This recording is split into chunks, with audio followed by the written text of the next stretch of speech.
Spiritual देव ज्ञान। हर हर महादेव। ओम नमः शिवाय। प्रिय भक्तों, आपका हमारे चैनल स्पिरिचुअल देव ज्ञान में स्वागत है। आज श्रावण माह महात्म्य 13वां अध्याय, जिसमें दुर्वा गणपति व्रत विधान है। तो चलिए शुरू करते हैं। संत कुमार बोले, हे भगवान, किस व्रत के द्वारा अतुलनीय सौभाग्य प्राप्त होता है और मनुष्य पुत्र पौत्र धन ऐश्वर्य तथा सुख प्राप्त करता है? हे महादेव, व्रतों में उत्तम उस व्रत को आप मुझे बताइए। ईश्वर बोले, हे संत कुमार, तीनों लोकों में विख्यात दुर्वा गणपति व्रत है। सर्वप्रथम भगवती पार्वती ने श्रद्धा के साथ इस व्रत को किया था। हे मुनि सत्तम, इस प्रकार पूर्व में सरस्वती, महेंद्र, विष्णु, कुबेर, अन्य देवता, मुनिगज, गंधर्व, किन्नर, इन सभी के भी इस व्रत को किया था। श्रवण मास की शुक्ल पक्ष की शुद्ध व महापुण्यदायिनी चतुर्थी तिथि को इस व्रत को करना चाहिए, क्योंकि उस दिन सभी पाप समूह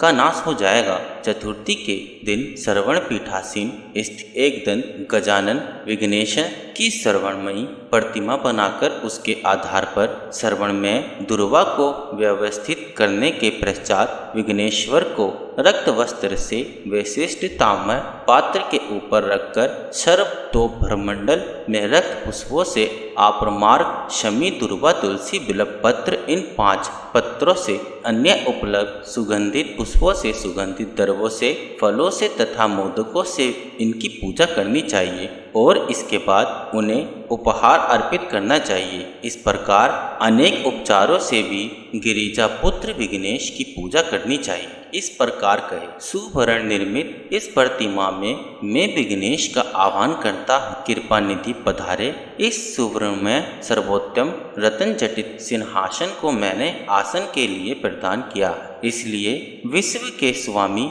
इसे स्वीकार करे। हे उमा सतु, आपको नमस्कार है। हे विश्वव्यापिन, हे सनातन, मेरे समस्त कष्टों को आप नष्ट कर दे। मैं आपको पदय समर्पित करता हूँ। गणेश्वर देव, उमा पुत्र तथा मंगल का विधान करने वाले को यह अर्घ्य प्रदान करता हूँ। हे भगवान, आप मेरे इस आग्रह को स्वीकार करें। विनायक, सूर तथा वर प्रदान करने वाले को नमस्कार है, नमस्कार है। मैं आपको यह अर्घ्य समर्पित करता हूँ, इसे ग्रहण करें। मैंने गंगा आदि सभी तीर्थों से प्रार्थना पूर्वक यह जल प्राप्त किया है। हे सूरपुंगव, आपके स्नान के लिए मेरे द्वारा प्रदत्त जल को स्वीकार कीजिए। सिंदूर से चित्रित तथा कुमकुम से रंगा हुआ यह वस्त्र युगम आपको दिया गया है, आप इसे ग्रहण करें।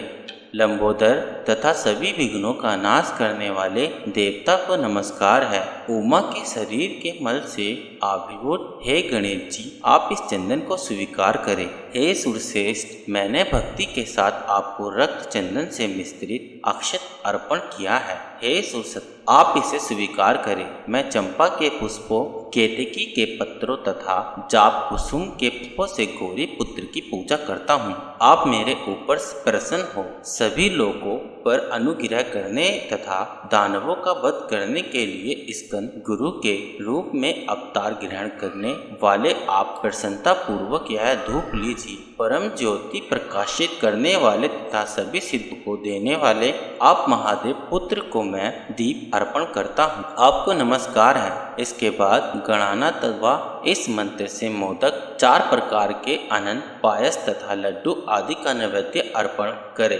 मैं आपकी मुख्य शुद्धि के लिए आधार पूर्वक कपूर, इलायची तथा नागवल्ली के दल से युक्त तांबुलू आपको प्रदान करता हूँ। हिरण्यगर्भ के गर्भ में स्थित अग्नि के सुवर्ण बीज को मैं दक्षिणा रूप में आपको प्रदान करता हूँ, अतः आप मुझे शांति प्रदान कीजिए। हे गणेश्वर, हे गणाध्यक्ष, हे गौरीपुत्र, हे गजानन, हे इभानन, आपकी कृपा से मेरा व्रत पूर्ण हो। इस प्रकार आपने सामर्थ्य के अनुसार विघ्नेश का विधिवत पूजन करके उपस्कर निवेदित सामग्री सहित गणाधीश को आश्चर्य के लिए अर्पण कर देना चाहिए। उनसे प्रार्थना करें, हे भगवान, हे ब्राह्मण, दक्षिणा सहित गणराज की मूर्ति को आप ग्रहण कीजिए। आपके वचन से मेरा यह व्रत आज पूर्णता को प्राप्त हो। जो मनुष्य 5 वर्ष तक इस व्रत का निरंतर करके उद्यापन करता है वह वांछित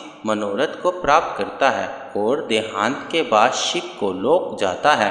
अतः 3 वर्ष तक जो इस व्रत को करता है वह सभी सिद्धियां प्राप्त करता है। जो व्यक्ति उद्यापन के बिना ही इस उत्तम व्रत को करता है, विधि के अनुसार भी उसका जो कुछ किया हुआ होता है वह सब निष्फल हो जाता है। अब उद्यापन विधि बताई जाती है। उद्यापन के दिन प्रातःकाल तिलों से स्नान करे। उसके बाद व्यक्ति एक पल या आधा फल या उसके भी आधे पल की श्रवण की गणपति की प्रतिमा बनाकर पंचगव्य से स्नान कराकर भक्ति तथा श्रद्धा के साथ इन 10 मंत्रों से दुर्वादलों से सम्य पूजन करे। हे गणाधीश, हे उमापुत्र, हे अघनाशन, हे विनायक, हे ईशपुत्र, हे सर्वसिद्धि पर्यादक, हे एकदंत, हे इब्वक्त्र, हे मूषक वाहन, आपको नमस्कार है। आप कुमार गुरु को नमस्कार है। इन नाम पदों से पृथक पृथक पूजन करें।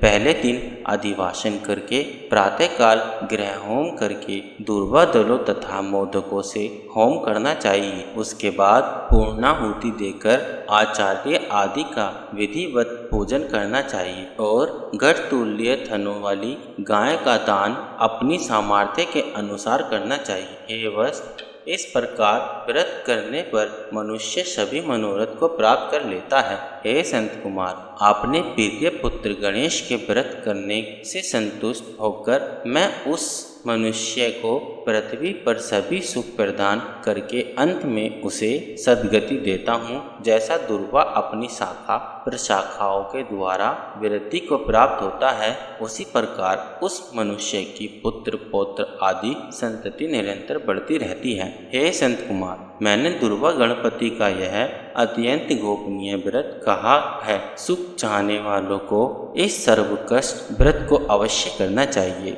इस प्रकार श्री स्कंद पुराण के अंतर्गत ईश्वर संत कुमार संवाद में श्रावण मास महात्म्य में दुर्वा गणपति व्रत कथन नामक 13वां अध्याय। ओम नमः शिवाय।